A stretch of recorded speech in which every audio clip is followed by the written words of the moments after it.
Probably heard of management buyouts, and probably some of you might now roll the eyes and say, "Yeah, I heard of that. I experienced it, and it didn't go too well." The question is, how actually can a management buyout work well? And I have a global expert on the matter with decades of experience with me here today. Hello and welcome, Byron McFarland. Well, hello. Glad to be here. Thank you very much for taking the time. So we get straight into it. So when you look at your expertise, and you are also the author of the book, the Bankable Buyer. So you have the experience. You publish I on the am. matter. There we are. Excellent. Show it in the camera so people can actually see it. Excellent book, by the way. I can highly recommend that. In your experience, you say that management buyouts can succeed or quietly fail. What are the earliest warning signs that an MBO, in your opinion, is probably not heading in the right direction or rather in the wrong one? The seller isn't communicating what he wants, and the buyers are not in sync with each Hmm. other.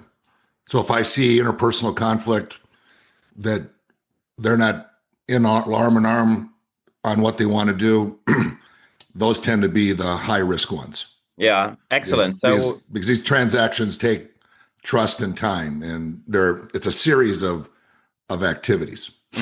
excellent. So, from your experience, what do you think? What is the aspect that actually breaks first? Is it the deal structure, the leadership alignment, the culture, or a completely different aspect? What are the first aspects that actually break before everything falls apart? Um, Buyers are not stepping up and assuming the responsibility of the seller. Hmm. Okay. So, how to do that better? Seller offboards responsibility as much as possible to the buyers. The buyers prove they can play the role. And then you are showing to the financial institution, the bank, that the buyers are capable of running this business without the seller making decisions. Mm. What do you think are the aspects that they usually underestimate? Because I know from personal experience, some people say, "Hey, I finally reached the stage, I sell the business, so money will pour in very quickly and everything is going to go very smooth." So, what in your experience are the main aspects where you think that the underestimation of effort or whatever is needed is take place? The buyers don't understand the amount of stress that comes with being responsible for the business outcome, Hmm. having debt that they are obligated to repay using after tax profit. And somehow or another, either the economy or the market or a client, they have some adversity and they haven't had that adversity in the past. And Mm. so adversity is the real test. You almost want to manufacture adversity if possible to test Hmm. their mettle. So, when now someone comes to you and say, "Hey, adversity is something which happens, but you can never predict what's happening," would you agree, or would you say, "No, you can predict certain aspects"? You can predict response. You can't predict outcomes. You have a response, clear-headed, thoughtful, giving people direction, not crawling into a ball or losing your mind and yelling or keeping control of yourself. That is usually the test of their ability to become the owner. Mm. So, let's say a key employee assesses whether they should genuinely want ownership, or maybe they just think maybe I just want more influence. How can they know? Because when someone says, I am going to buy this business, maybe they are in a sales role and they know the business inside and out. They think probably between being in the business and owning the business is a massive difference. But how can they assess if they are really up to the game? Are you willing to sign on the line of credit and put your house or any of your other savings up as collateral in case the business needs those resources to support itself? That is a pretty strong ask for. Do you think that the majority of people who think of owning a business are actually up to that? I have found no, that not everyone is up to that. And that is something business owners will benefit from sharing with their employees who want to become owners early so Hmm. that they can emotionally understand the impact, share it with their spouse or life partner that I'm doing this and here are the implications of it. It's like a mountain climber with basically a ball and chain tied to their ankle. You're Hmm. climbing the mountain great, but if you slip and that ball goes down a crevasse, you're going with it. Yeah, absolutely. And all, do you think it can play a role that some people look at it from the point of view and say, look, I'm in this business for long as a salesperson. However, I'd like to live the life of the owner, hang out in the country clubs, be someone in the community, being known for running this kind of business. And maybe that is the wrong mindset, or what's your take on that? I think that is what people see and want. There's a lot of social cachet that comes with that type of freedom.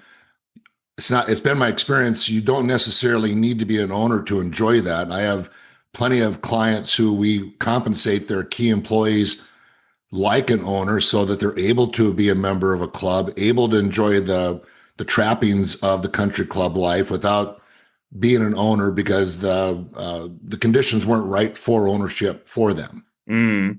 So what would you say, how does a good transition plan look like, let's say 12 months before selling the business? How to set up a proper good transition plan? Niels, the ideal transfer to management is a multi-year, multi-step experience. So typically, I would say 3 to 5 years in advance of when you want to hand over day-to-day responsibility and get out, you would sell your key employees 25 to 40% of the company on a note. They would ideally get that note from a bank. They would have created some collateral while they were working for you through incentives that were cashed in and now used as a down payment.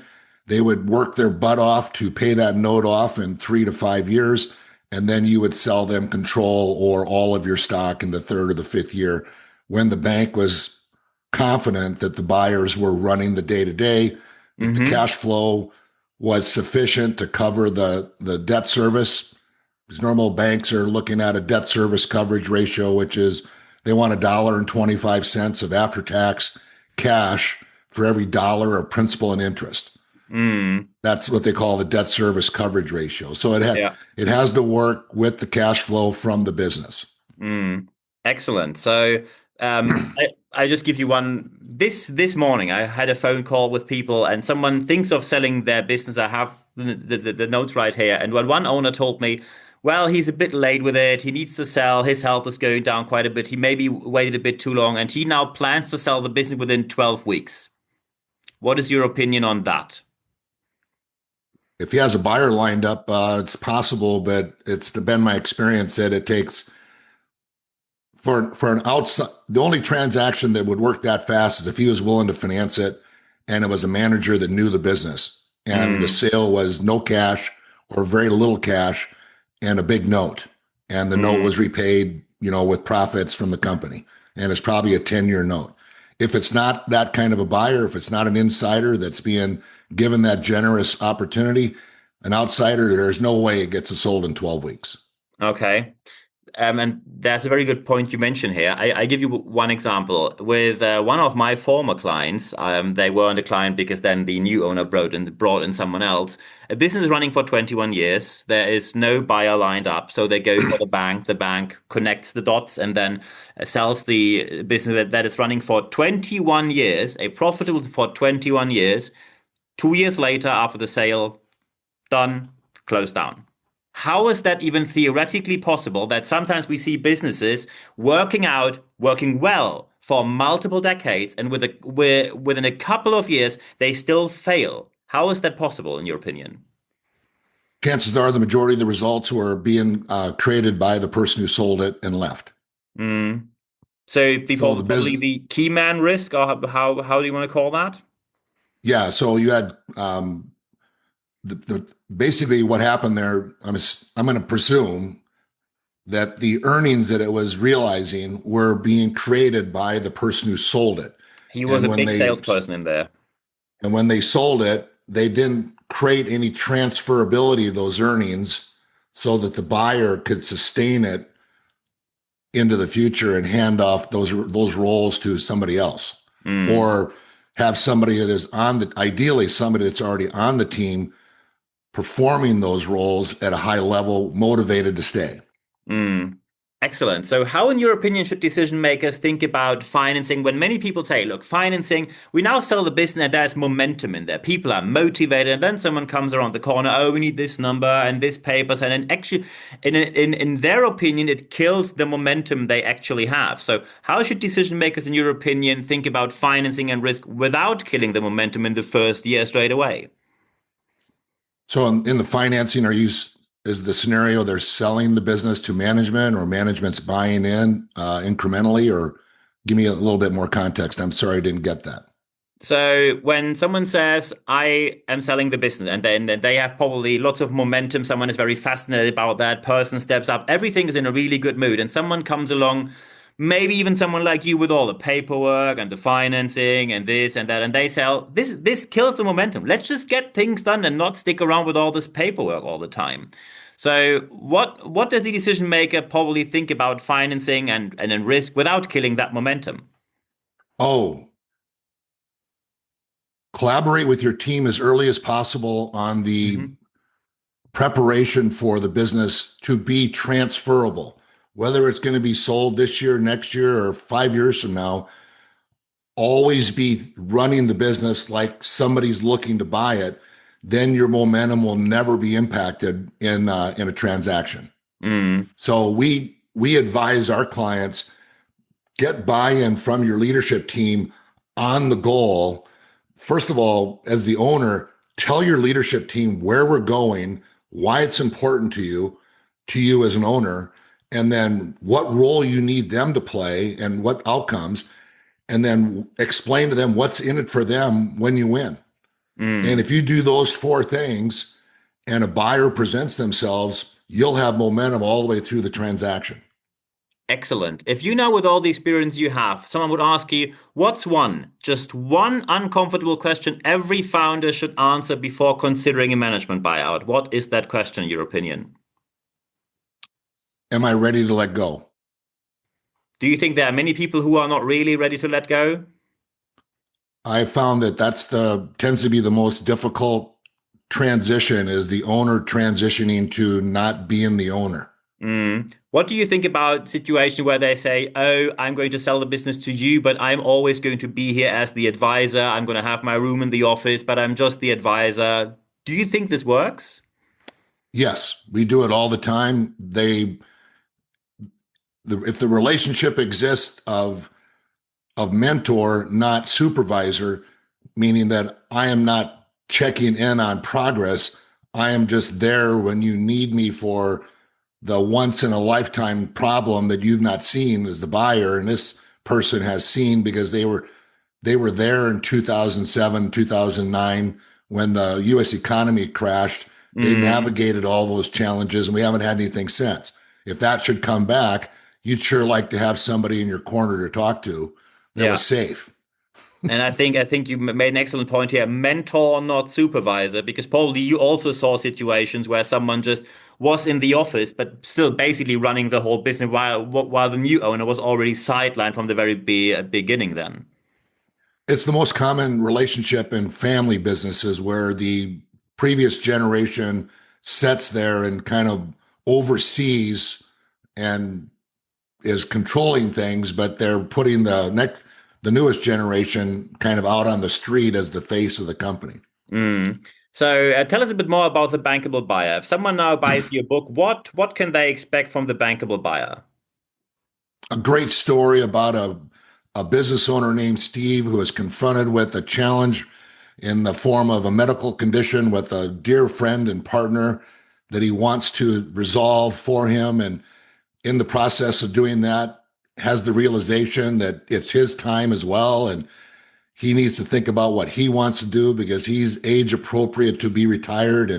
And so from there, he's put on the journey of being introduced to advisors and having crucial conversations with his family, with his team, collaborating with these professional advisors and his team, and overcoming the challenges of thinking through and ultimately assembling a sustainable transition plan. Mm. Excellent. So so no one needs to be worried to get a book where it's all economic theory, numbers here, numbers there. It's all hands-on how to do it in the real world, based on probably a story. Maybe that happened in one way or the maybe with your experience it happened one way or the other. It's very much an avatar, Niles, of my experiences, and the reviews that I've received from book blogs is that it's a really good story and it defies expectations, and that it isn't a spreadsheet rich, terminology thick Yeah. experience. It's Yeah. something you can read. I get it, and then it combines the story with some reflection questions at the end of each chapter. Here's Mm. what you read. Here's what you want to be thinking about from my perspective. Yeah, excellent. Um, Also, because when we got in touch about the podcast, I can tell you most people who get in touch and talking about management buyout basically have the same CV. Many people I see who apply to be on this podcast basically say, okay, look, here's my rich family, here's my elite degree, and I was very happy to see that you come from a very different background. You were an advisor, then started your business, then had, I think, McFarland and Associates, and then now the McFarland Group. So you really built it from the scratch. I did. I created something that didn't exist. Yeah, excellent. That is probably the biggest achievement. Also, proof of concept, of course, proof of track record that you are able to not only talk about it, but also walk the talk. If someone's now sitting there to wrap this interview up and says, okay, look, I'm thinking about a management buyout, but I'm in this business for so long, I don't even know where to start. If someone asks you, what are your top 3 points where to start from? What's your advice for them? Reflect on your role. What am I doing here that I really, really love? And what would I be willing to give up? Start with what you're doing. And then ask yourself, if I wasn't doing this, what could I be doing with my time that would be enjoyable? And create some form of magnet to pull you towards a future. And that usually is the place to start. It's not with doing the math or anything technical. It should be introspection. Talk to a friend or family member about what you love about what you do and what you don't, and then from that, see if you can't crystallize the thing that would be really exciting for you to do. If you could give the responsibilities that you have today that you don't enjoy to a team member, and in order for them to assume more responsibility, you would make them an owner and you would buy time freedom, then that's a fair exchange, Mm, is selling responsibility for time freedom. That's what I'm absolutely. doing, is I am literally coaching my clients by time freedom, by transferring responsibility to people who are probably, please give me that responsibility. I'm willing to do it. I know what you're doing. I can do it. Just give it to me and let me do it my way. Mm, That's the place to start. If you can do that, then talk to your financial advisor and ask them, what do I need from this business in order for me to be financially independent? Then once you know that number, talk to a CPA or evaluation person and just ask them to value your business. Spend $3,000 to get an opinion of value. mm, Compare that number to what your financial advisor said, and now you know how secure you might be. mm. And that's where my clients start. Know Perfect. what you want to Excellent. do, know what you need, and know what you have. Brilliant. If someone now says, hey, I think I really need your advice, how can people get in touch with you? My website, the McFarlandGroup.com, LinkedIn, Byron K. McFarland, email Byron at the McFarlandGroup.com. I'm a very active, I'm very active on LinkedIn. I post videos and written text and that. So anybody could find me on LinkedIn pretty easy, or my website. Perfect. I think these are the perfect final words. So when you think of management buyout, you know who to talk to right now. Byron McFarland, thank you very much for your time. Thank you very much for allowing me to join your audience.